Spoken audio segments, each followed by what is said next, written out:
Good evening, Dragon Nation, and welcome to the Game Day show here at Carl York Gymnasium. I'm joined by Connor Wilson, Logan Vance, and Bryce Vance. These guys are all members of the All-Star team here at the Fairland Buddy League. Wanted to bring them on tonight, talk a little bit about their experiences, and then who their favorite player is and how they like to celebrate. We're going to start off with Connor Wilson. Connor, you know, as we look at this high school basketball team, who would be your favorite player on the high school basketball team and why? Chase Allen because he's a team player and he passes. Chase is a very good player. Passes well. He also shoots the ball quite well. Yeah. All right, Logan, who would be your favorite player and why? Steeler Lee because he can do a little bit of everything. Steeler is. He's kind of multitasking. All right, what about Logan? Who is your favorite player and why? My favorite player is Brady Buchanan because he can shoot really good, and he's a team player too. He's a team player. And, that's one thing we can say about the Dragons. They are definitely team players. All of them play well together. They share the ball, they pass it well, and each of them has their individual qualities that makes them a great team. Connor, as we get ready to go into tonight's game, if you had the opportunity to walk in there and talk to Chase, what would be one thing that you would tell him tonight, other than good luck? What would be the best advice you give him tonight? Play good. Play good. All right. What about Bryce? Who would you go in there and talk to, and what would you tell him? What would you go in and tell your favorite player? What would be some advice that you'd go in and tell him tonight? Stay down, stay low on defense, box out, make the right play. Those are all good advice, especially stay down and box out. You're going to hear Coach Speed say that quite a bit tonight.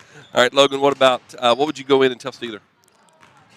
That's it. Oh, I'm sorry, Brian. Just go in, dribble, and attack, and then cut and stay low on defense. Play help side. Yes, all good ones.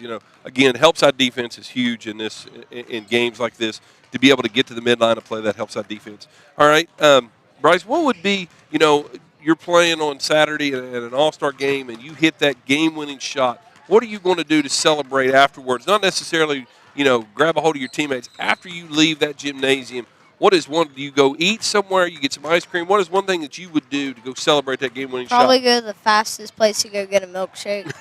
Fastest place to go get a milkshake. And you guys are at Cold Grove this week, correct? Yeah. So you're probably going to the Cold Grove Freezette to get a milkshake. Yeah. All right. What about you? What are you doing? You hitting that game-winning shot? Where are you going to celebrate? Probably go out to dinner with the team. Go out to dinner with the team. Any particular place you'd like to go? What are you going to steakhouse? Are you going Chinese? Any particular place? Probably wings. Okay. All right, Connor. What about you? Where are you going to celebrate that big victory? Go out with family and friends, eat a good dinner. Okay. Anywhere particular you'd like to go? Texas Roadhouse. Going to Texas Roadhouse. Get him some rolls and some cinnamon. I know you guys are coming up this week. You're down at Cold Grove. And from my understanding, correct, you guys are playing down there in that tournament this week. I want to wish you guys the best of luck. You guys are our future. I'm glad you guys had the opportunity to come up here and be a part of this show for us again. Connor, Logan, and Bryce, you guys have a good luck this weekend down at Cold Grove. And enjoy yourselves, and hopefully one of you hits a game-winning shot, and you get to go out for some steak or some milkshakes or something like that, all right? Good luck, guys. We're going to talk, you guys hold still, we're going to talk a little bit of girls basketball here in the brackets coming up, and I'm going to get the other guys on the show for me. Last night the girls were up at school and playing in the district semifinal game. Great ball game. Started out extremely hot. I believe our girls were 9 of 22 from the three-point range. Was able to get a big victory over Circleville. Circleville was 19-4 at that time. A big victory there. In the later game, Fairfield Union come from behind. They had, I believe, it was a 22-point run in the third and fourth quarter to beat Marietta. So the girls are going to play this Friday night, 6 o'clock at Richmondale Southeastern. Again, this will be for a district final game. Chance to cut down the nets and a chance to win a district championship. We want to kind of talk to Coach Harris here first. Coach, you had the opportunity to play in a couple of those district championship games as the boys coach. What is the one thing as you go into the locker room in a district championship game? What is the one key component are you telling your team in those games? Well, back then, when you make it to the district championship, you're a pretty decent ball club. So you just tell them to be who you are. Right. And we had some really good talent there, and but all of our games were up at Ohio University, and we knew it was going to be a super crowd. Great place to play basketball, but just be yourself, do what we do, and we'll see what happens. Yeah, definitely. I don't think that we probably shouldn't name the officials, but I don't think those guys. I know one of them is gone now with us, and the other one's health's not very good. But I don't think they'll let them finish with 6 guys to score a winning basket, like they did you against Hillsborough, will they? I remember I tried to call timeouts to pass to try to keep them from counting the guys on the court. But I remember Josh Howard was the one that made the basket, and Jay Shepard, I'd sent him in for Jay, and Jay didn't hear him. And so we had 6 out there, and I didn't realize it until after the ball was in play. Josh scored the basket, and I was going, timeout, timeout. But I believe it was Tommy Hardy. Yeah, he caught us, and they got to shoot a couple of technicals. Win Friday night. They get to go play the winner of Sheridan and Union Odo. We're going to let Ricky talk a little bit about, Union Odo is probably somebody you know a little bit about. You graduated from there. Coach Miller's done an outstanding job. They're 24-0 also, playing a very good Sheridan team. Sheridan's been to the state championships here in the last 5 years.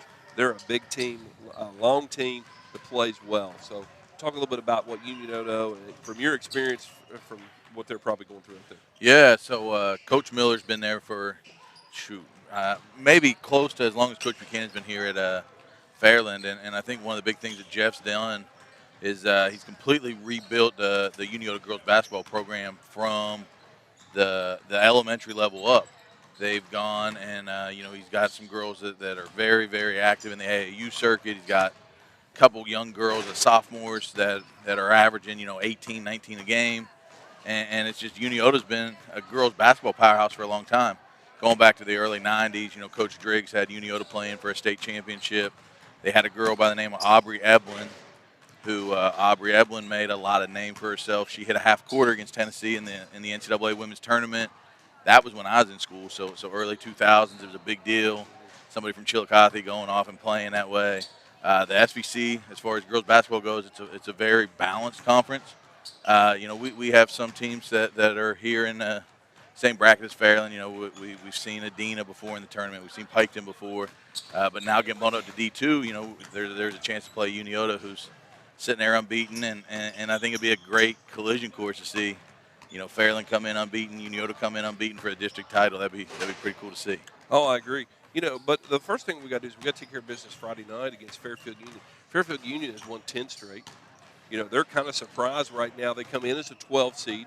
They're getting there. This is a point in time where it should be 1 versus 4, 2 versus 3, based on those seedings. Fairfield Union upset Warren in the first round, and then last night, of course, upset Marietta. So, they're playing pretty well right now. They're a big, lengthy team, looking for a pretty good game. Fairfield Union, from what I was watching last night, they're playing a little 2-3 zone, some matchup zone, shooting the ball well. We're getting to the hole about any time. One of the things that I've seen out of Fairfield Union that I think kind of gave us some issues throughout the years is they got a big 6'2", 6'3" girl in the post. She's a pretty good tall tree. And I know you guys have watched the girls play, and we haven't dealt too well with a big girl in the post, but we're still able to get out and shoot a lot of threes and break that zone. So as we switch it over, we're going to switch over to the boys bracket. Here we're going to get Jerry to put up the boys bracket. We're going to start off tonight with sectional semis. Our boys program is still down in D3. As you see there, we're at the top part of the bracket on kind of a class collision course, what could be South Point in the district semifinals, but we got to win 2 ball games. We got to play Huntington Ross tonight. We know that, and then if you win, you play the winner in Nelsonville, Wellston, Saturday night here at Fairland. As we take that bracket down a little bit, we jump into Huntington Ross a little bit. Ricky, again, we talked about you being from Union Odo, so you know a little bit about this Scioto Valley Conference. Huntington Ross was only 1-13, but that's a very competitive league as we look at that with Zane Trace, Paint Valley, Westfall, Union Odo, Adina, Piketon, Southeastern, and Huntington Ross. Kind of talk a little bit about that league and the history of the basketball league. Yeah, so SVC basketball, it was always growing up in Chillicothe, SVC basketball was always a big deal. In the SVC, you would see, Friday. It used to be boys played Friday, Saturday nights, and girls used to play Tuesday, Thursday. They changed that recently, but you would find any gym in Chillicothe Friday, Saturday be standing room only, and Huntington. I was telling the guys earlier they like to be called the Township. That's their big thing now. They've got a younger guy that's the AD there named Justin Kellos who came in, and he actually got Coach Bradley to leave Adina to come and coach Huntington this year, and that was a big move for Huntington. Huntington was always a team that they might not have been the most physically gifted. They might not have had the best shooter scores, but you knew you played basketball or you knew you played football when you played Huntington. You were sore for the next couple of days. That they're physical and they take a lot of pride in being from Huntington. It's right there. If you look at the SVC, Unioden and Zane Trace was always a big rivalry. Huntington and Paint Valley, they played for what they called the Maple Leaf Trophy. So that was always a big thing. They were right there, separated on opposite sides of Route 50. And SVC basketball was always something. It was a lot of big time matchups for kids growing up in that area. It was just like no different than Fairland South Point in a matchup or a Fairland Chesapeake game. But Huntington was one of those schools you knew that they were going to play hard. They're going to play hard for 32 minutes. They're going to be scrappy, and you're going to know you're in a game no matter what sport it is with Huntington. You're going to know you played. I agree. We played them a few years ago back when I was an assistant basketball coach here. Coach Urig, I believe, was his name. He was there. Yeah. He was a great coach. He had a great run there. I know he was in some district championships. He was in the regional a couple times when we were, still coaching here in the early 2000s. So they have a pretty rich history. They have a couple guys that won the SVC Player of the Year. They had a guy by the name of J.B. Edwards a couple years ago, late 90s, early 2000s. Scored 50-some in a tournament game. They had a Jeremiah Oates that was a back-to-back SVC Player of the Year. They had a kid, head coach at Circleville boys basketball. Cody Carpenter played there. I think he has a state record for steals or assists in a game. So Huntington was one of those teams, man. You're going to play 32 minutes, and it's going to be tough, physical basketball. It is. And Coach Carroll's, we look at some breakdown here. As we talked about Huntington Ross a little bit. 1-13, 5-17 overall. Strength of schedule wasn't the greatest in the world, but as we look at the starting lineup, I gave you the starting lineup today. They're starting 2 freshmen. Yeah. So they're young. They're a young team. They're playing pretty well right now at the end of the season. So it's going to create a matchup problem for us. They do have a big kid that plays well against some young kids that are motor there. They're scoring about 56 points, 56.2 points a game. The Dragons are scoring 55. They're allowing 64. We're already allowing 50. So I look for an exciting ball game tonight. That's the 2 things actually that stuck out to me when you gave me these papers earlier today, and I was looking at them. I thought, well, points per game we're even. Points per game allowed, of course, like you said, was the difference. But Coach will tell you can get beat on any night. It doesn't matter. I mean, survive and advance. Brother. Yes, I mean you're one and done here. So, I guess sometimes when we look at stats, we kind of put a lot into that. But when it comes down to it, it's down to the Jimmies and Joes. I mean that's. Right. Well, I think Fairland's got 3 seniors on the ball club, and they're going to leave it on the floor. They don't want this to be their last game, especially with the opportunity to play the next game at home for the sectional championship. So I expect a very hard-fought ball game. I don't know much about Huntington, just what Ricky's told us. But physical, I expect Steeler Lee to be physical. He's been physical all year. He stayed in foul trouble the first half of the year. And the second half of the year, he's really played tough in the paint. And he's shot well from outside, too. And then you've got J.D. Thacker, who's basically our big man. And he's played well. If Chase Allen gets hot, look out. And Brody Buchanan's had a great sophomore year. That's all I can tell you. He needs, as far as I'm concerned, needs to take more shots. But and then who's the other starter? Will Davis. Davis. He's got all facets of the game. He can take it to the hole. He's got the mid-range jumper, and he can shoot the 3. and he's really athletic. And so, this could be a dynamite game. Coach, one thing I looked at, if I know folks at home can't see it, we don't have a thing for it, but if you look at the heights and how we match up height-wise with them, it's pretty close. Pretty even. Right. I think they have one that's 6'4". Yeah. And, I think the one thing with Huntington too, that knowing the SVC, knowing some of the stuff that's happened over the last couple of weeks with them, they had Uniota a couple of weeks ago. The game came down final 2-3 minutes. It was a very tight game. Uniota's a team that is seated pretty solid in the D2 rankings, and they had Uniota on the ropes. They had Zane Trace, who won the SVC, who's a dynamite team. They gave Zane Trace fits for a while. Huntington being 1-13, in the SVC, it's not like they were getting blown out. They were in the majority of the games. They played Paint Valley very tight, who had a great season.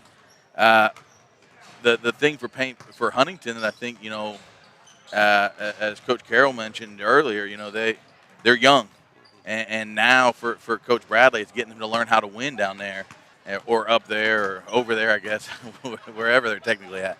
From us here, they got to learn how to win, and right now that's a struggle for them with them being younger guys. But I'm also tell you this, and Coach Harris, I know you'll agree. You got a freshman playing. You're at the end of the season. They're not a freshman anymore. no. They're not a freshman anymore. They've got experience. They got 20 games under their belt for the most part. Well, that the same thing happened with Brody Buchanan last year as a freshman. He played really well at the end of the year because he had grown up. Yeah, and I mean, I think the speed of the game, which, you guys know what I'm talking about, but it's just even when you were coaching, you got to the speed of the game, and it's the same thing as a player. You get to the speed of the game, and those guys, I don't look at those as freshmen. We're going to call them freshmen when we call that game tonight, but they're not freshmen. No. They're experienced. They've got a year of experience under their belt. They're what we would consider an experienced young kid, and like you said, when you're starting two freshmen, those guys have played some minutes. It's not like you're pulling them off the bench and they haven't played any. They've been playing down on the JV, so they're used to the speed of the game and how things go. And as we kind of shift gears a little bit, we get a win here. We talked about Saturday night. We'll be back here 7 o'clock for sectional championship game against Wellston and Nelsonville. Both of those out of the Tri-Valley Conference. We play several schools out of the Tri-Valley Conference at different times. You got Benton County, which is a D2 school. Alexander is a D2 school. Nelsonville D3 with us because that's one of the teams playing. Athens is a D2. Meigs is D3. They're usually D2. They've lost enrollment a little bit. And then, of course, River Valley is a D3 school. So the Tri-Valley is actually a bigger league than what the OVC is. They've got a lot more D2 schools. And you look at those, Nelsonville has won both games this season when they played, and it's been close. Now, Wellston's got a kid. I can't remember his name right now, but I think he had 54 in a game earlier this year, breaking the record of John Darrow, who I think it was like a 40-year-old record. So he has the ability to go off at any point in time, this young man from Wellston. Again, Nelsonville, we're familiar with Nelsonville. Coach Harris, I hope that if we play Nelsonville next week, I hope you have an exciting game as the last Nelsonville. But also I want to be a little bit more breathing room than we had the last time we played Nelsonville in a tight ball game of any sort. Well, I don't think it'd get any tighter than that football game. So, hail to the homecoming queen. That's all I can say that's right about that. That's right. Coach Harris is you spent several years here as a boys coach, a few years as a girls coach, getting ready for this first sectional game. We asked what you'd say in the district championship.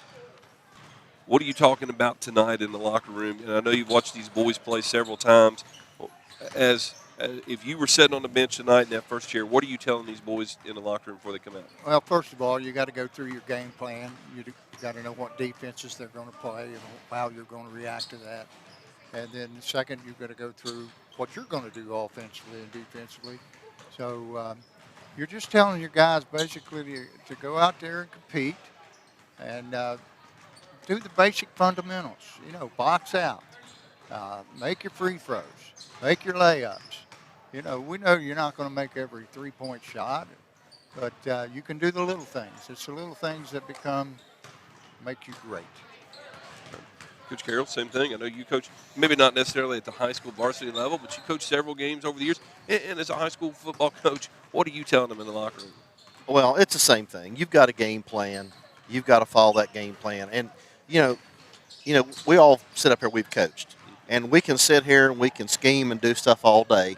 But the bottom line is, you have to get your kids in the position where they're going to do the best for you, and put them in a position where they're going to be successful. And I think that's the key. And I feel like that way in any sport. I really do. I think, a lot of times things are overlooked. I think you got 3 phases of the game in basketball. I really do. I feel like you got offense, you got defense, and you got out of bounds stuff. And I really feel like just watching games, I know you don't see a whole lot of really inbounds plays. A lot. People just like to get the ball in. I'd like to see these people come back. Now, Coach Buchanan's pretty good about out of bounds plays. I mean, he really is. He's out of bounds under. But if you watch a lot of others, they just want to get the ball in. It doesn't look like they're looking to score off an inbounds play or a sideline play. I mean, all of us coach, we had sideline plays. You know that. You had a play with 3 seconds left or 2 seconds left. I did too.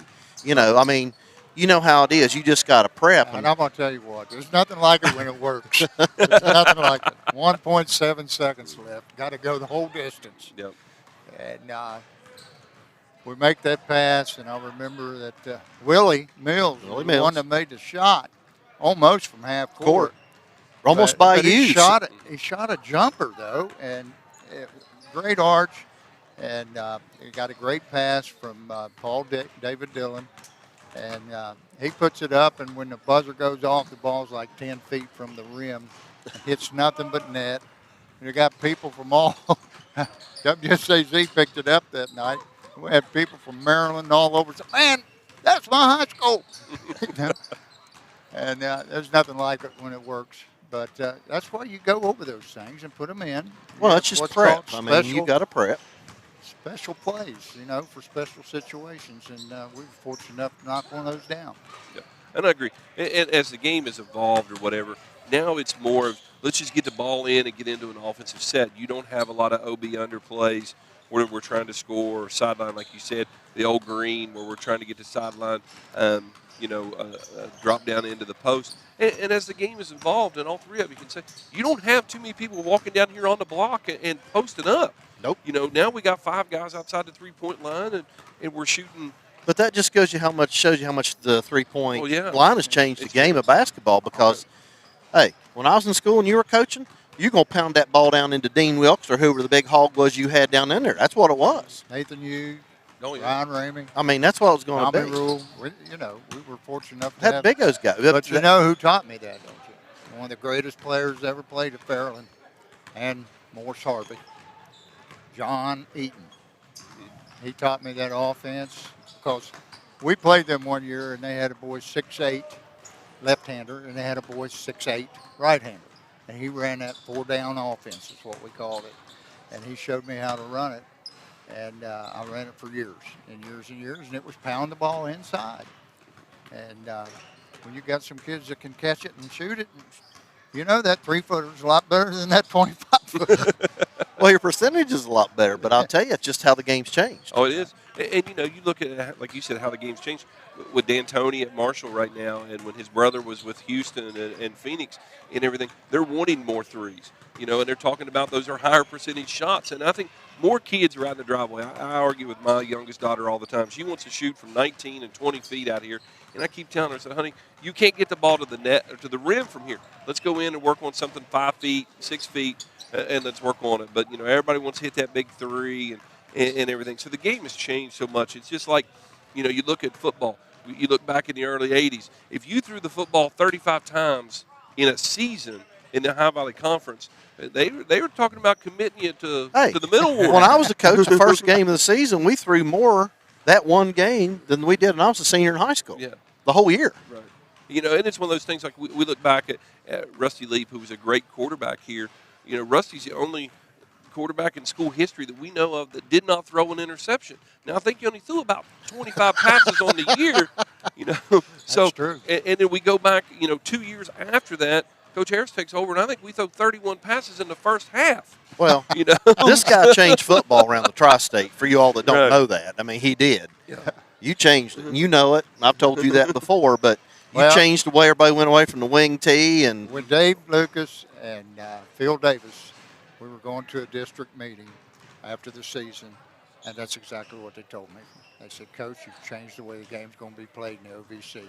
Yep. And that was probably the biggest compliment I think I've ever received as far as coaching football. To have those two greats tell you something like that.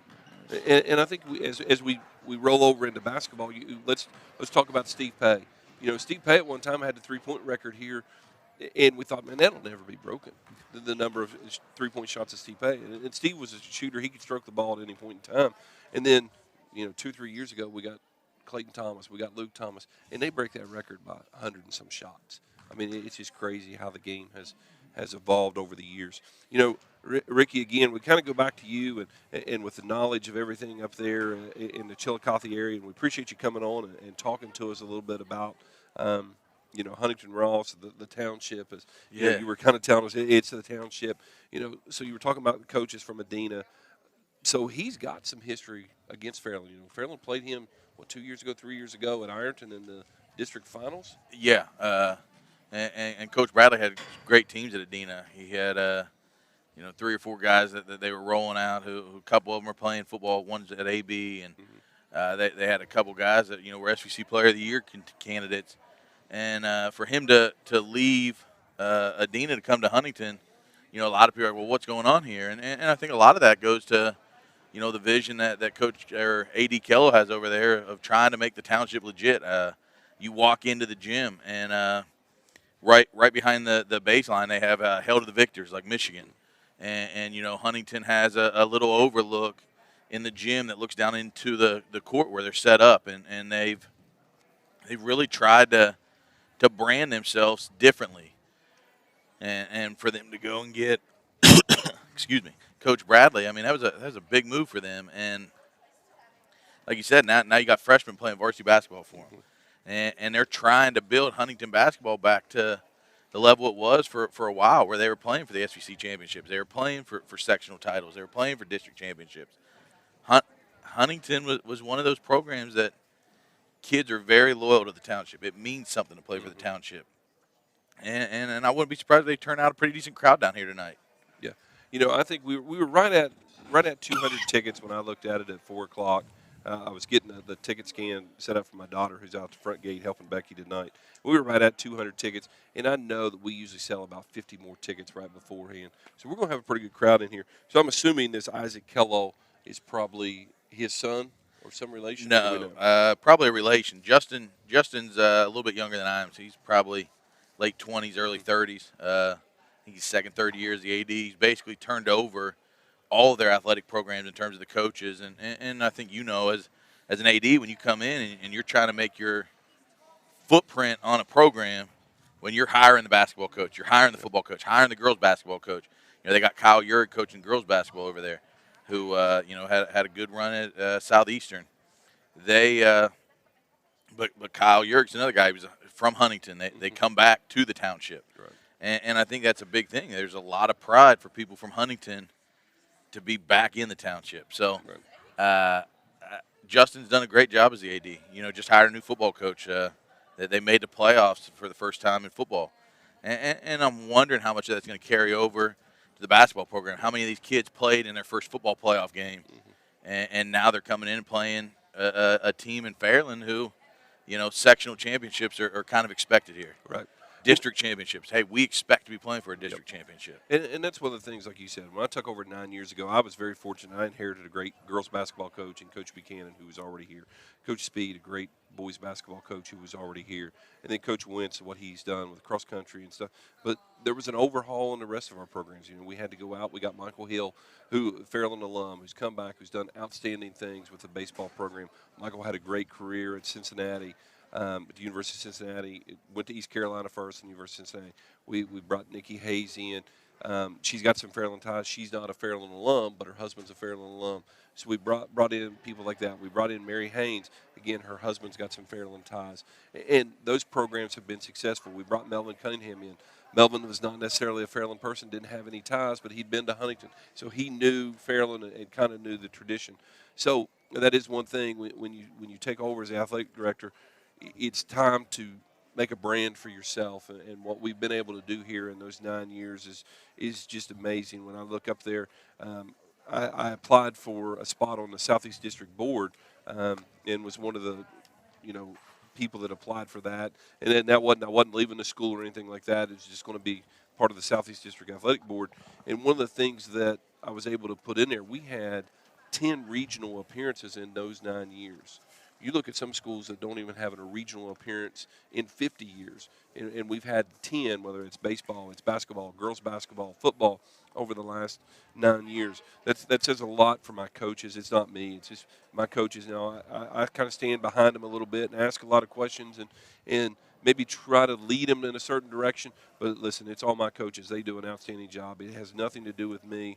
My brainstorm has been putting this show together, putting our live stream stuff together. That's kind of been my brand and some different things. So, my coaches, I can't say enough about them. And we've brought back older coaches to help mentor and talk. Coach Harris is in a lot of times talking to Coach Cunningham, and I know he's talked to Coach Buchanan, he's talked to Coach Speed, and having Mr. Carroll in the building with high school varsity football experience and different things.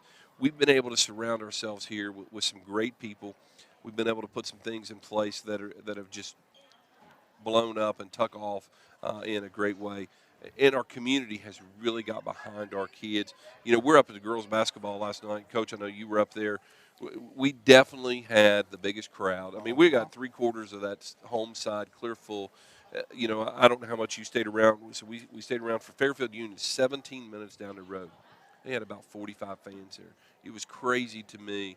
How's your team playing in a district semifinal? You're 17 minutes down the road, and there's only about 45 people. And probably out of that 45, 10 of those were administrators that were sitting there. I had the opportunity to catch up with Chad Belville, who I coached with here, football and basketball. He was the principal when I got hired as the AD. Had the opportunity to catch up with him last night. And then also, as we talk about that Fairfield Union tie that we got a little bit, Kelsey Warnock, who was a great player for us here, is a 500 rebound girl, went on to play at Marietta. She's now teaching at Fairfield Union. She's assistant basketball coach.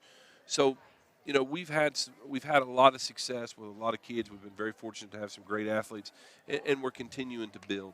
And that says everything from our former coaches to our community members and everything what we've been able to do. So I do appreciate all my coaches and everything we've done there. Sorry to get on the kick there, the SAP story. But we've done a great job, and it all goes back to Dragon Nation, our fans, and our parents. Thank you so much for those supports. Again, we're going to get kicked off here in about 25 minutes. The Codgers are going to be back in action here. They're going to have the call tonight. Again, you get a win. Hear that, Ricky? I didn't know what it meant. Honestly, I was asking you guys before the game. We've changed it. It's the Codgers and Crew. The Codgers and Crew. The Codgers and Crew. Yeah. Yes. Jerry Bell and Doug Morris. That's right. That's right. And Coach Jeff Gorby when he's with us. That's right. We appreciate everything Doug does for us. Doug works for Armstrong and the Armstrong Sports Network. He comes in and does a lot of filming for us. Jerry has brought us to the front and being able to develop the YouTube channel and everything that we do, all the graphics.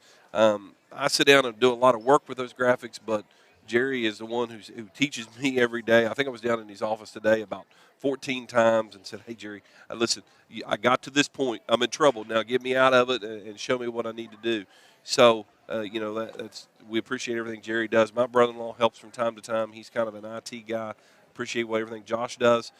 Ricky, I appreciate you coming in this evening. Usually you're my football guy. Again, we had the opportunity to bring you in and talk to you a little bit This about guy knows all about that stuff. He does. You picked the right guy to get in here. Yeah, I mean, that's where I'm from and been down here, now 10 years and just acclimated to this community. But Chillicothe was always my first home, so it's easy to stay in touch with the SVC. And I think one thing, you mentioned it, the Fairland Dragon Sports Network and stuff you guys have built. I think it's something that Fairland and the community should be very proud of because our student athletes are getting exposure that not many kids are getting. I agree. And kudos to you, Jeff, as the AD, for creating that because it's a great platform for these kids, you know, and hearing you guys announce the games, they're going to be able to look back, you know, 10 years from now, they're going to be able to pull up YouTube, whether they might want to see it or they might not, you know, but they're going to be able to say, hey, look, here's my game against South Point where I had 25 points or whatever, and they'll be able to hear you guys make those calls forever. So, I mean, I think that's really special, and I think, you know, congratulations to the OHSAA for allowing you to have those kind of voices because it's special for the kids, and that's what it's about. You know, I mean, very few of these guys are going to go on and play in the NBA, Right. but this is what they're going to remember. You know, the conference championships, the conference tournament games, and having it here and having it on YouTube forever. That's pretty special. So, Yeah. And I agree, and I appreciate the kind words. We've worked extremely hard, and like I say, I couldn't have done this without Jerry and Doug. I'm pointing to because they're sitting right here behind us. They're going to go up and call the game, and Jerry's going to take care of graphics up there, and Coach Carroll and Coach Harris are going to have the play-by-play for us, the Codgers we call them. They've kind of got a little cult following out there. Again, I think that's more of a Jerry Garcia type group, but they're out there following them. Guys, we appreciate everything. Again, Dragon Nation, thank you so much for tuning in. We're going to be back here in probably about 15 to 17 minutes with the pregame and starting lineups. Good evening.